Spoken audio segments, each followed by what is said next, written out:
Monsieur le Président, chers collègues, tout d'abord, je voudrais saluer ma collègue Anne Pinon et tous les autres acteurs impliqués dans la rédaction de ce plan régional de santé-environnement.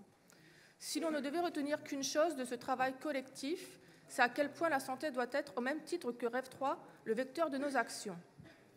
Nous nous réjouissons de voir figurer dans ce plan plusieurs préoccupations centristes, comme la santé animale et la qualité sanitaire des logements, une thématique par ailleurs chère à mes collègues Amel Gacquer et Arnaud Decany, dont je loue l'engagement sur ce sujet.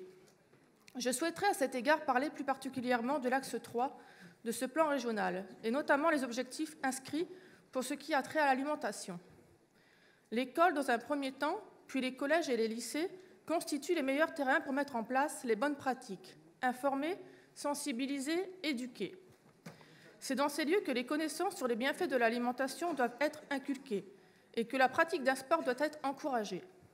C'est grâce à la restauration collective, peut-être plus qu'à la maison, que les enfants doivent avoir accès à des plats plus sains, équilibrés et qui plus est locaux. Mais il faut aller plus loin, et c'est ce que propose ce plan régional.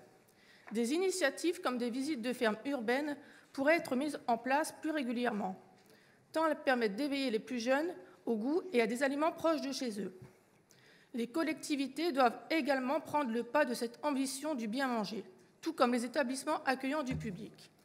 En 2020, on dénombrait 66 lycées qui avaient décroché le label « Je mange local ».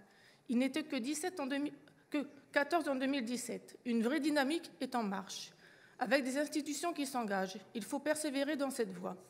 Nous avons la chance d'avoir une région où se côtoient des territoires de pêche, des territoires agricoles avec des éleveurs et des producteurs de fruits et légumes.